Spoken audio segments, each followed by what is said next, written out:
여러분 잘 지내셨나요? 오늘은 환율이 급격하게 변화했던 사건과 그 결과에 대해 알아보도록 하겠습니다. 그 첫 번째는 환율이 급격하게 낮아지면서, 즉 자국의 통화 가치가 갑자기 높아지게 된 사건입니다. 그것은 바로 세계 경제사에서 중요한 전환점이 된 1985년 플라자 합의로 인해 발생하게 됩니다. 먼저 플라자 합의가 이루어지게 된 배경을 살펴보겠습니다. 1980년대 초 미국 로널드 레이건 행정부는 전임 지미 카터 행정부에서부터 이어진 높은 인플레이션의 억제를 목적으로 엄격한 금융 긴축 정책을 시행하게 됩니다. 금리는 두 자리에 달해 세계의 유동자금은 미국으로 집중돼서 미 달러의 가치가 올라갔으며, 동시에 미국의 수출 감소와 수입 확대로 무역 불균형이 심화되었지요. 미국 정부는 고금리 정책을 통해 민간 투자를 억제했고, 그 결과 인플레이션 탈출은 성공하게 됩니다. 그러나 결과적으로 막대했던 무역 흑자가 줄어들게 되었지요. 특히 일본과의 무역에서 적자 규모가 걷잡을 수 없이 커지고 있었죠. 그 후에 인플레이션이 진정됨에 따라 금융 완화 논의가 진행되었습니다. 이는 경기 회복, 즉 무역 적자 심화를 막기 위해서였지요. 만약 금리를 내려서 경기 회복을 시도하면 미국의 금융시장은 투자 매력을 잃게 되지요. 그 결과 자본이 미국 금융시장을 떠나게 되면 기축통화인 달러의 위상이 흔들리게 될 우려도 있었지요. 쉽게 말하자면 1970년대 말기에 발생했던 달러 위기가 재발되는 것을 선진국들은 두려워했지요. 그래서 협조적 달러 안정화 내지 달러의 가치를 다른 방식으로 하락시키려 하게 됩니다. 그런 이유로 금리 인하를 통한 달러 평가절하 메커니즘이 아닌 정치적 결정에 의해서 달러 가치를 하락시키게 됩니다.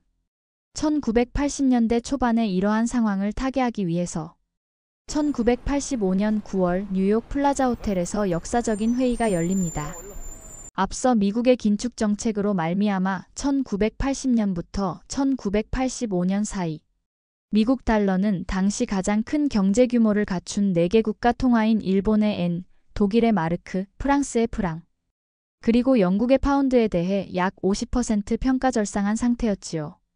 연방준비제도는 금리를 인상해 1970년대 스태그플레이션 위기를 막았지만, 금리 인상은 미국 달러의 가치를 높여서 세계 시장에서 미국산 업계, 특히 자동차 업계의 경쟁력을 크게 약화시켰습니다. 당시 미국은 대외 무역 수지 불균형과 안으로는 재정 적자에 시달리고 있었습니다. 특히 일본 자동차로 인해 일자리를 잃은 미국 노동자들이 일본 차량을 부수며 시위를 하기도 하였지요. 이것이 레이건 정부의 유명한 쌍둥이 적자입니다. 미국 정부의 처지에서 달러의 평가절하 당위성은 두 가지였지요. 국내 총생산의 3.5%에 달하는 미국 경상수지 적자를 감소시키는 것과 1980년대 초반 시작된 미국 경제의 급작스러운 경기 침체에서 벗어나는 것에 그 목적이 있었습니다. 그렇지만 결과적으로 미국 정부는 금리 인하를 거부하였습니다. 금융산업계는 미국으로 몰려드는 달러로 수익을 낼 수 있었고, 금리 인하를 통한 달러의 평가절하는 인플레이션을 줄이고자 하는 로널드 레이건 정부의 계획에 반했기 때문이지요. 또한 미국 산업계는 정부에 대하여 외국과 경쟁에 대항해서 자국 산업 보호를 요청하는 캠페인을 시작하였고, 제조업자, 서비스 제공업자, 농부들이 이에 가담했습니다. 첨단 기술 기업인 IBM과 모토로라는 물론 곡물 수출업체, 자동차 제조업체, 캐터필라 같은 엔지니어링 업체들도 가담했죠.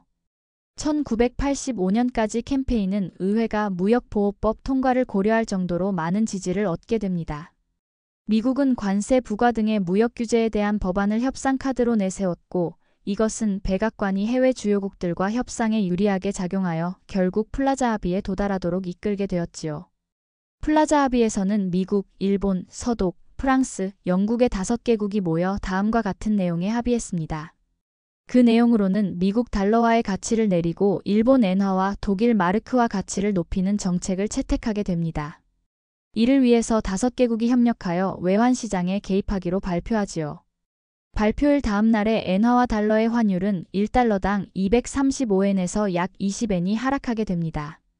1년 후에는 달러의 가치가 거의 반이나 떨어져 120엔대의 거래가 이루어지는 상태까지 되었지요. 이런 급격한 엔고에 대응하기 위해 일본은 초저금리 정책을 실시했는데, 이것이 나중에 일본의 잃어버린 30년의 시작이 되는 자산 버블로 이어지게 됩니다. 그 결과 처음에는 미국의 적자가 악화되었지만 추후 탄력성이 높아지면서 적자가 반전되었지요. 달러의 평가절하로 인해 미국의 수출품은 교역상대국에 비해 구매 비용이 저렴해졌고, 이는 다른 나라들이 더 많은 미국산 제품과 서비스를 구매하게 되었지요. 플라자 합의는 미국과 일본의 무역 적자를 줄이는 데는 실패했지만, 미국의 수출 경쟁력을 높여 다른 나라에 대한 미국의 적자를 줄이게 됩니다. 결과적으로 플라자 합의는 성공했다고 보기 어려운 것으로 결론이 났지요.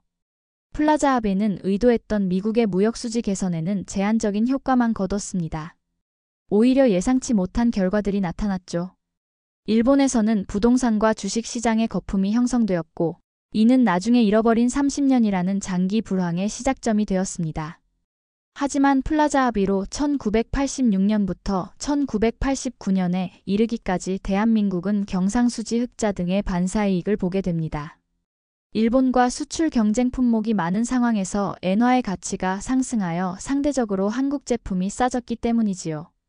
특히 이 시기에는 유가 하락과 금리 인하 그리고 88 서울 올림픽으로 인한 투자 확대 등이 이루어졌지요. 이때의 호황을 저유가, 저금리, 저환율이 맞물렸다고 해서 삼저호황이라 불렀지요. 플라자 합의는 주요 선진국들이 환율 문제를 해결하기 위해 협력한 대표적인 사례입니다. 하지만 이 사건은 우리에게 중요한 교훈을 남겼습니다.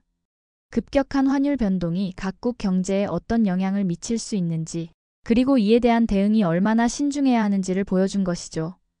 이상으로 플라자 합의에 대한 설명을 마치겠습니다. 오늘도 시청해주셔서 감사합니다. 다음 영상에서 뵙겠습니다. 구독과 좋아요 부탁드려요.